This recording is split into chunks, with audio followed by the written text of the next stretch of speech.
केंद्र सरकार में युवाओं को पक्की नौकरी देने का हमारा अभियान निरंतर जारी है और हमारी पहचान भी है बिना पर्ची बिना खर्ची। आज 51,000 से अधिक युवाओं को नियुक्ति पत्र दिए गए हैं। ऐसे रोजगार मेलों के माध्यम से अब तक लाखों नौजवानों को भारत सरकार में परमानेंट जॉब मिल चुकी है। अब ये नौजवान राष्ट्र निर्माण में बड़ी भूमिका निभा रहे हैं। आज भी आप में से कई ने भारतीय रेल में अपने दायित्वों की शुरुआत की है। कई साथी अब देश की सुरक्षा के भी प्रहरी बनेंगे। डाक विभाग में नियुक्त हुए साथी गांव-गांव सरकार की सुविधाओं को पहुंचाएंगे। कुछ साथी हेल्थ फॉर ऑल मिशन के सिपाही होंगे। कई युवा फाइनेंशियल इंक्लूजन के इंजन को और तेज करेंगे और बहुत से साथी भारत के औद्योगिक विकास को नई रफ्तार देंगे। आपके विभाग अलग अलग हैं, लेकिन ध्येय एक है। और वो कौन सा ध्येय? हमें बार बार याद रखना है, एक ही ध्येय है। विभाग कोई भी हो, कार्य कोई भी हो, पद कोई भी हो, इलाका कोई भी हो, एक ही ध्येय, राष्ट्र सेवा। सूत्र एक, नागरिक प्रथम, सिटीजन फर्स्ट। आपको देश के लोगों की सेवा का बहुत बड़ा मंच मिला है। मैं आप सभी युवाओं को जीवन के महत्वपूर्ण पड़ाव पर इतनी बड़ी सफलता के लिए बहुत बहुत बधाई देता हूं। आपकी इस नई यात्रा के लिए मेरी तरफ से आपको बहुत बहुत शुभकामनाएं हैं। साथियों, आज दुनिया मान रही है कि भारत के पास दो असीमित शक्तियां हैं। एक डेमोग्राफी, दूसरी डेमोक्रेसी, यानी सबसे बड़ी युवा आबादी और सबसे बड़ा लोकतंत्र। युवाओं का यह सामर्थ्य हमारी भारत के उज्जवल भविष्य की सबसे बड़ी पूंजी भी है और सबसे बड़ी गारंटी भी है। और हमारी सरकार इसी पूंजी को समृद्धि का सूत्र बनाने में दिन रात जुटी है।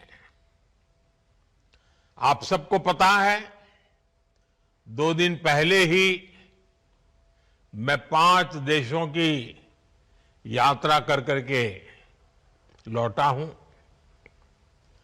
हर देश में भारत की युवा शक्ति की गूंज सुनाई दी। इस दौरान जितने भी समझौते हुए हैं, उनसे देश और विदेश दोनों जगह भारत के नौजवानों को फायदा होना ही है। Defence, pharma, digital technology, energy, rare earth, minerals, ऐसे कई सेक्टर्स, ऐसे सेक्टर्स में हुए समझौतों से भारत को आने वाले दिनों में बहुत बड़ा फायदा होगा। भारत के मैन्युफैक्चरिंग और सर्विस सेक्टर को बहुत बल मिलेगा। साथियों, बदलते हुए समय के साथ 21वीं सदी में नेचर ऑफ जॉब भी बदल रहा है। नए नए सेक्टर्स भी उभर रहे हैं। इसलिए बीते दशक में भारत का जोर अपने युवाओं को इसके लिए तैयार करने का है और इसके लिए अहम निर्णय भी लिए गए हैं। आधुनिक जरूरतों को देखते हुए आधुनिक नीतियां भी बनाई गई हैं। स्टार्टअप्स, इनोवेशन और रिसर्च का जो इकोसिस्टम आज देश में बन रहा है, वो देश के युवाओं का सामर्थ्य बढ़ा रहा है। आज जब मैं नौजवानों को देखता हूं कि वे अपना स्टार्टअप शुरू करना चाहते हैं, तो मेरा भी आत्मविश्वास बढ़ जाता है। और अभी हमारे डॉक्टर जितेंद्र सिंह जी ने स्टार्टअप के विषय में विस्तार से कुछ आंकड़े भी बताए आपको सामने। मुझे खुशी होती है कि मेरे देश का नौजवान बड़े विजन के साथ, तेज गति से, मक्कमता के साथ आगे बढ़ रहा है। वो कुछ नया करना चाहता है। साथियों, भारत सरकार का जोर प्राइवेट सेक्टर में रोजगार के नए अवसरों के निर्माण पर भी है।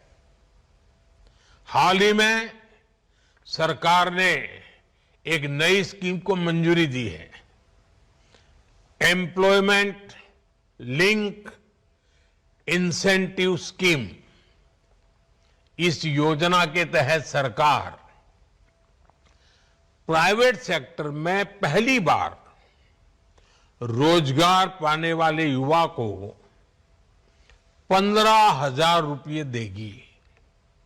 यानी पहली नौकरी की पहली सैलरी में सरकार अपना योगदान देगी। इसके लिए सरकार ने करीब 1 लाख करोड़ रुपए का बजट बनाया है।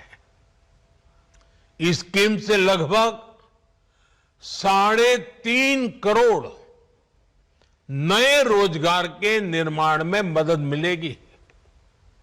साथियों, आज भारत की एक बहुत बड़ी ताकत हमारा मैन्युफैक्चरिंग सेक्टर है। मैन्युफैक्चरिंग में बहुत बड़ी संख्या में नई नई जॉब्स बन रही है। मैन्युफैक्चरिंग सेक्टर को गति देने के लिए इस वर्ष के बजट में मिशन मैन्युफैक्चरिंग की घोषणा की गई है। बीते सालों में हमने मेक इन इंडिया अभियान को मजबूती दी है। सिर्फ पीएलआई स्कीम से उससे ही 11 लाख से अधिक रोजगार देश में बने हैं। बीते सालों में मोबाइल फोन और इलेक्ट्रॉनिक सेक्टर का अभूतपूर्व विस्तार हुआ है। आज करीब 11 लाख करोड़ रुपए की इलेक्ट्रॉनिक्स मैन्युफैक्चरिंग हो रही है। 11 लाख करोड़। इसमें भी बीते 11 साल में 5 गुना से भी अधिक वृद्धि हुई है। पहले देश में मोबाइल फोन मैन्युफैक्चरिंग की 2 या 4 यूनिट थी, सिर्फ 2 या 4।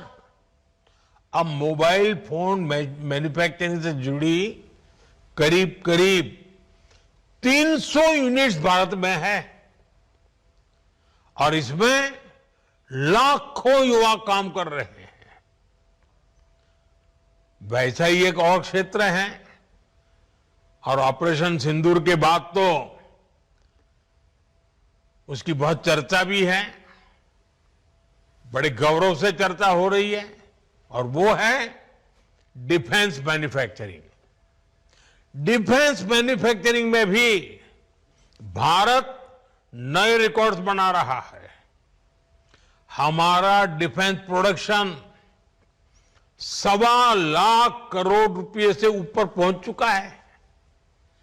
भारत ने एक और बड़ी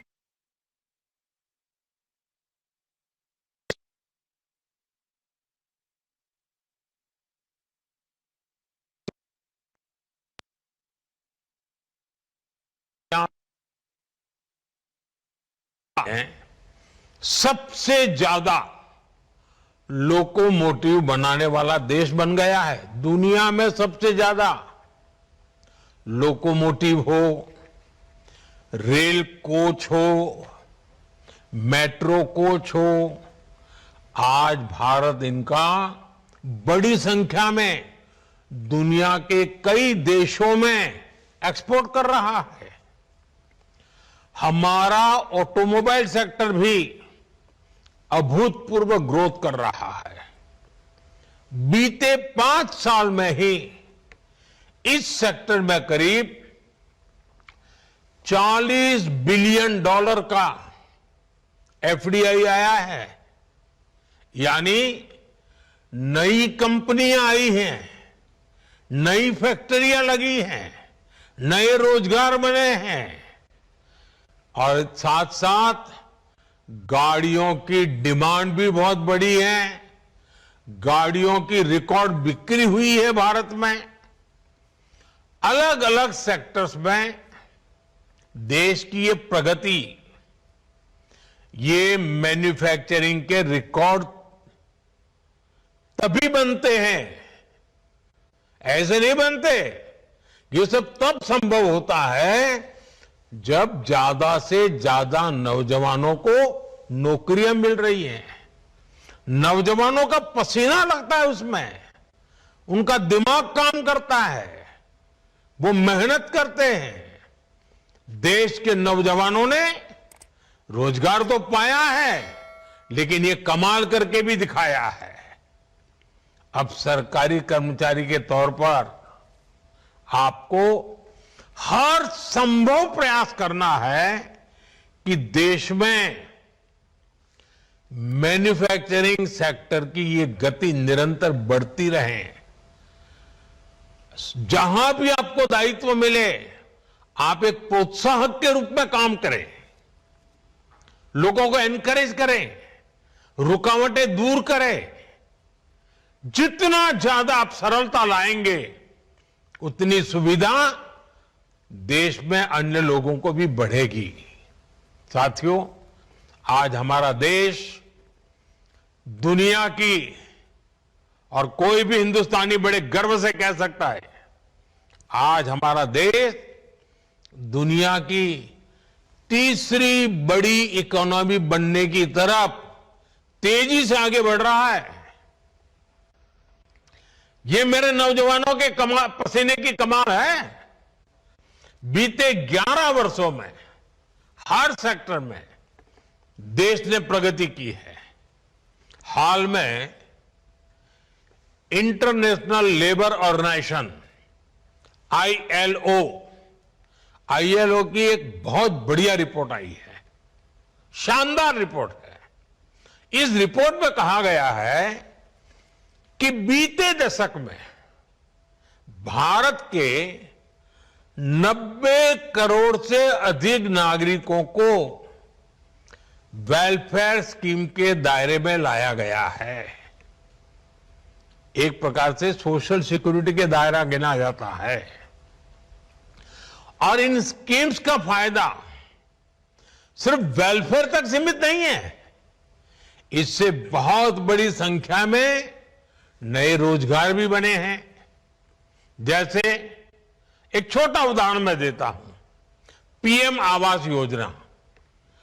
अब ये पीएम आवास योजना के तहत 4 करोड़ नए पक्के घर बन चुके हैं और 3 करोड़ नए घर अभी बनाने की प्रक्रिया चल रही है। इतने घर बन रहे हैं तो इसमें मिस्त्री, लेबर, रॉ मटेरियल से लेकर ट्रांसपोर्ट सेक्टर में छोटी छोटी दुकानदारों के काम, माल ढोने वाले ट्रक के ऑपरेटर्स, आप कल्पना कर सकते हैं कितने सारे जॉब्स क्रिएट हुए हैं। इसमें भी सबसे खुशी की बात है कि ज्यादातर रोजगार हमारे गांव में मिले हैं।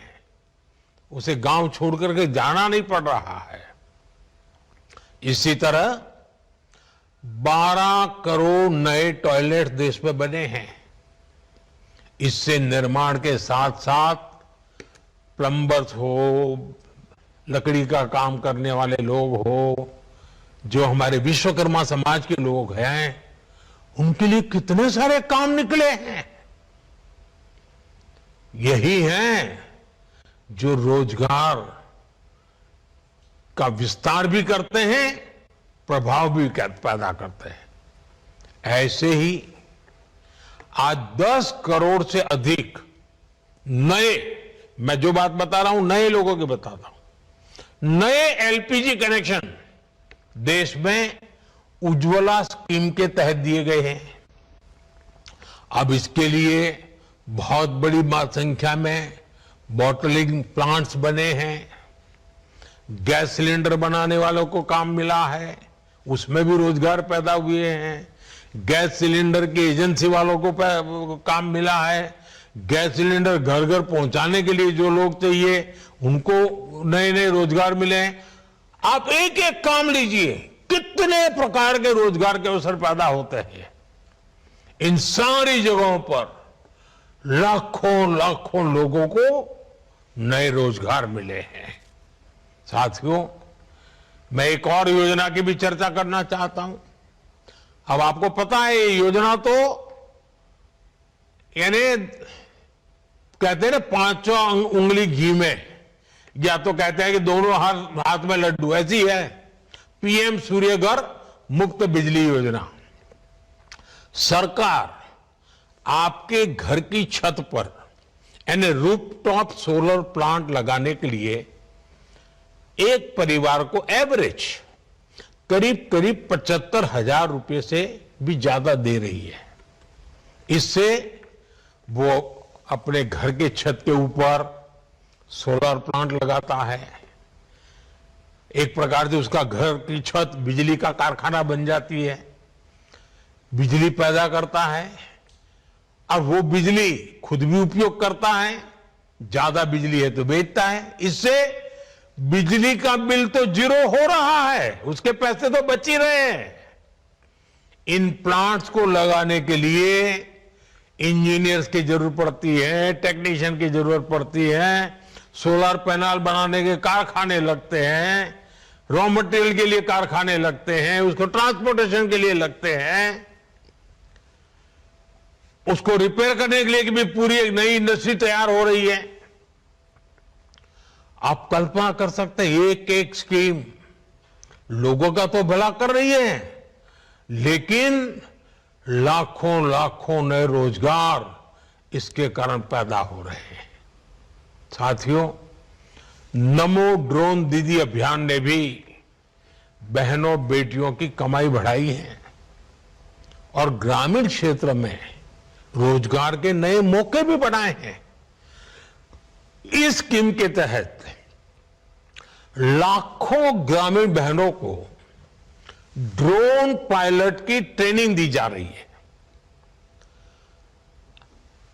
उपलब्ध जो रिपोर्ट्स हैं ये बताती हैं कि हमारी ये ड्रोन दीदी, हमारी गांव की माताएं बहनें खेती के एक सीजन में ही ड्रोन से खेती में जो मदद करती हैं, उसका जो कॉन्ट्रैक्ट पर काम लेती हैं, एक एक सीजन में लाखों रुपए कमाने लग गई है।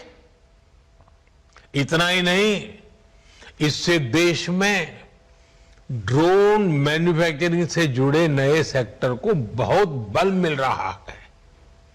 खेती हो या डिफेंस, आज ड्रोन मैन्युफैक्चरिंग देश के युवाओं के लिए नए अवसर बना रहा है। साथियों, देश में 3 करोड़ लखपति दीदी बनाने का अभियान जारी है। इनमें से 1.5 करोड़ लखपति दीदी बन भी चुकी हैं। और आप तो जानते हैं लखपति दीदी के मेरे का मतलब है एक साल में कम से कम 1 लाख रुपए से अधिक उसकी आय होनी चाहिए। और एक बार नहीं, हर वर्ष होती रहनी चाहिए। वो है मेरी लखपति दीदी, 1.5 करोड़ लखपति दीदी। अब आप देखिए, गांव में जाएंगे तो आपको कुछ बातें सुनने को मिलेगी। बैंक सखी, बीमा सखी, कृषि सखी, पशु सखी, ऐसी अनेक स्कीम्स में भी हमारे गांव की माताओं बहनों को भी रोजगार मिला है। ऐसे ही पीएम स्वनिधि योजना के तहत पहली बार रेहड़ी ठेले फुटपाथ पर काम करने वाले साथियों को मदद दी गई। इसके तहत लाखों साथियों को काम मिला है। और डिजिटल पेमेंट के कारण आजकल तो हमारे हर रेहड़ी पटरी वाला कैश नहीं लेता है, यूपीआई करता है। क्यों? क्योंकि बैंक से उसको तुरंत उसके आगे की रकम मिलती है, बैंक का विश्वास बढ़ जाता है, कोई कागज की उसको जरूरत नहीं पड़ती। यानी एक रेहड़ी पटरी वाला आज विश्वास के साथ, गर्व के साथ आगे बढ़ रहा है। पीएम विश्वकर्मा स्कीम देख लीजिए, इसके तहत हमारे यहां जो पुश्तैनी काम है, परंपरागत काम है, पारिवारिक काम है, उसको आधुनिक बनाना, उसमें नयापन लाया, नई टेक्नोलॉजी लाया, नए नए उसमें साधन लाना, उसमें काम करने वाले कारीगरों, शिल्पियों और सेवादाताओं को ट्रेनिंग दी जा रही है, लोन दी जा रहे हैं, आधुनिक टूल दिए जा रहे हैं। मैं अनगिनत स्कीमें बता सकता हूं। ऐसी कई स्कीम हैं जिनसे गरीबों को लाभ भी हुआ है और नौजवानों को रोजगार भी मिला है। ऐसी अनेक योजनाओं का ही प्रभाव है कि सिर्फ 10 वर्षों में ही 25 करोड़ लोग गरीबी से बाहर निकले हैं। अगर रोजगार न मिलता, अगर परिवार में आय का साधन न होता, तो मेरा गरीब भाई बहन जो 3-3, 4-4 पीढ़ी से गरीबी में जिंदगी गुजार रहा था, जीवन के लिए एक एक दिन काटने के लिए उसको मौत दिखाई देती, इतना डर लगता था। लेकिन आज वो इतना ताकतवर बना है कि मेरे 25 करोड़ गरीब भाई बहनों ने गरीबी को परास्त करके दिखाया, विजयी होकर के निकले हैं। और ये सारे मेरे 25 करोड़ भाई बहन जिन्होंने गरीबी को पीछे छोड़ा है ना, उनकी हिम्मत को मैं दाद देता हूं। उन्होंने सरकार की योजनाओं का लाभ उठा करके हिम्मत के साथ आगे बढ़े, रोते नहीं बैठे। गरीबी को उन्होंने उखाड़ के फेंक दिया, पराजित कर दिया। अब आप कल्पना कीजिए, अब इन 25 करोड़ का कितना नया आत्मविश्वास होगा। एक बार संकट से व्यक्ति निकल जाए ना, फिर नई ताकत पैदा हो जाती है। मेरे देश में एक नई ताकत ये भी आई है जो देश को आगे ले जाने में बहुत काम आने वाली है। और आप देखिए, ये सिर्फ सरकार कह रही है ऐसा नहीं है। आज वर्ल्ड बैंक जैसी बड़ी वैश्विक संस्थाएं खुल करके इस काम के लिए भारत की प्रशंसा कर रही है, दुनिया को, भारत को मॉडल के रूप में प्रस्तुत करती है। भारत को दुनिया के सबसे अधिक इक्वलिटी वाले शीर्ष के देशों में रखा जा रहा है, यानी असमानता तेजी से कम हो रही है। हम समानता की ओर आगे बढ़ रहे हैं, ये भी विश्व अब नोटिस कर रहा है।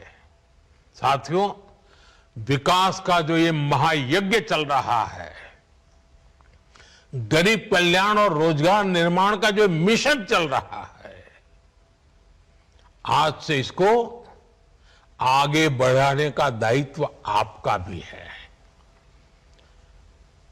सरकार रुकावट नहीं बननी चाहिए, सरकार विकास की प्रोत्साहक बननी चाहिए।